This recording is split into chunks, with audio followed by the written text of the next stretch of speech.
It's that time of year again, Sainers. Silly season is upon us.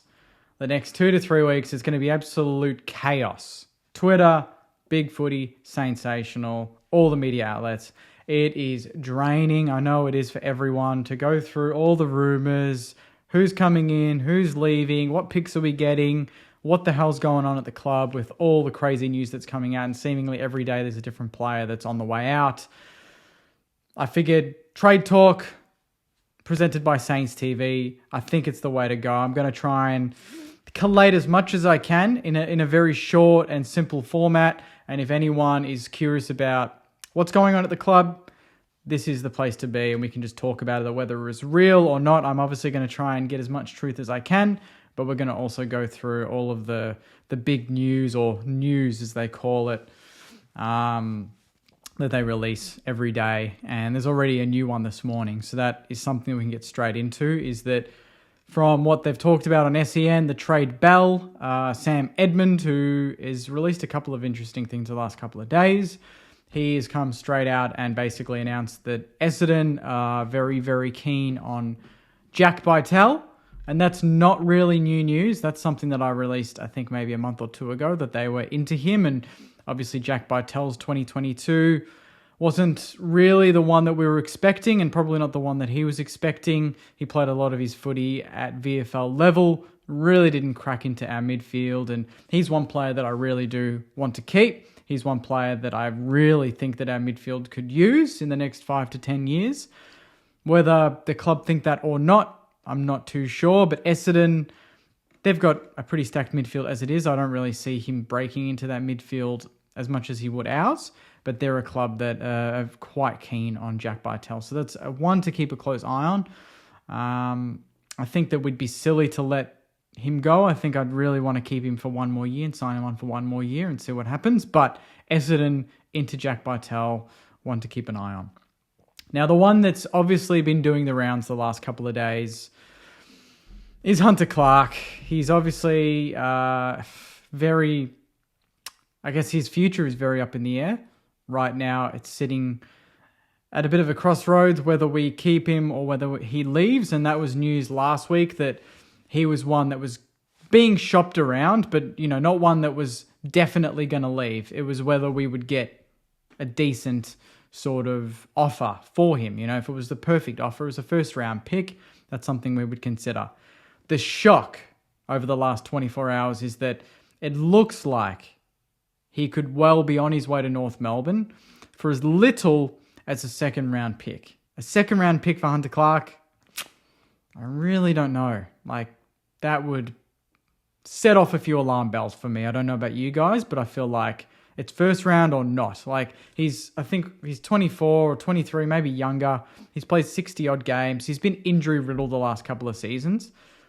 Prior to that, his trajectory was looking very good. To get rid of him, that's just not the management I really would like at the club. You know, we need to be nurturing some of these boys. And Hunter Clark, obviously the last season and a half, injuries, very bad luck. You know, some of them you just can't avoid. It just happens. It's football. But we know that he's got the talent. There must be something else going on behind the scenes that might, you know, push the club to be offloading him. But why would you draft him at pick 8 or pick 7, whatever it was, and then dedicate 5 years to developing him just to get rid of him for basically nothing? I just don't see the reason for that. Some people have obviously looped in Brad Hill into that deal, and, you know, they've been a bit silly with some of their trade predictions, and the key one that's come out is Brad Hill, Hunter Clark, and pick 9 for Jason Horne-Francis and their future second-round pick. Now, that's something that has been tossed up online. Whether that's something that actually could happen, I don't know. I feel like getting Jason Horne-Francis would be unbelievable, and he definitely wants out of that club. Obviously, South Australia is the key focus for him, but if we could go in and offer pick 9 as well as Brad Hill and Hunter Clark, would anyone object to getting Horne-Francis and a future second? I feel like that's the only thing that would actually make this trade worth it. If that's not on the table, and if we lose Brad Hill and Hunter Clark for a future second round pick, and obviously a salary cap dump, I think people are still going to be pretty upset. So that's one, again, to keep an eye on. Hunter Clark, North Melbourne's obviously the one club that's interested in him. I haven't heard of any other clubs that are looking at Hunter Clark. North Melbourne are the key one at the moment. And then the other one is Ben Long announcing last week that he wants to go to the Gold Coast Suns. So again, he was linked to North Melbourne. It seems like every St Kilda player has been linked to North Melbourne in the last 2 weeks. But he's nominated Gold Coast. As I mentioned on Saints TV Weekly, no surprise, Gold Coast are looking like losing Isaac Rankin, a small forward, a pressure forward, can kick a goal a game, bit of X factor about him, bit of toughness. Ben Long obviously ticks most of those boxes. Whether he can do it consistently on the Gold Coast is another thing, but the Gold Coast Suns, there could be some draft picks in there. You know, they've got a fair few, I think, so we'll get something back for him. I think it'll be reasonable. The other one that I wouldn't mind actually looking at, and this kind of popped up late yesterday, I think is Jack Bowes, I believe it is, from the Gold Coast Suns. He's looking like he wants to leave. That's one that I've been reading out. He's, hasn't had the run at the Gold Coast Suns that he would have liked. But I think he's a player that's fairly young. We could definitely use... he's got a bit of Jack Sinclair about him in terms of his ball use and his awareness.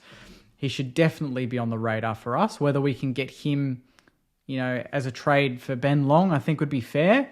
We'd lose Ben Long, obviously, and that's something that a lot of fans didn't want. But if you get Jack Bowes back in return, he was a top 10 pick a couple of years ago. So it could be a good trade for us. That's one on the table. And then obviously outside of that, there was links with Kyle Hartigan, who I think the delisted free agency will come up. And whether he gets picked as a defender, I'm not really too interested in Kyle Hartigan, to be honest. I think we need to look a bit beyond that.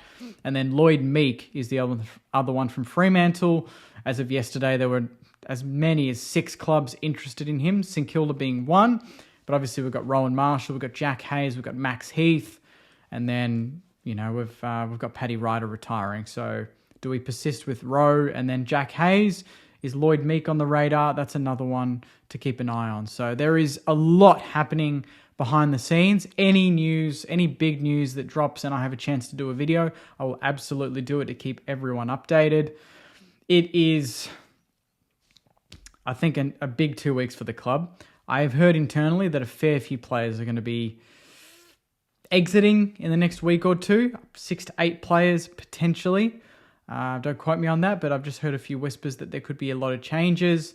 There are going to be some re-signings, and I know for a fact that Tom Campbell is going to be re-signed for 1 more year, Mason Wood for 2, Jack Higgins for 1, Zach Jones for 1, Lynett, I think a 1-year deal is on the table. Tom Highmore as well, 1-year deal potentially on the table.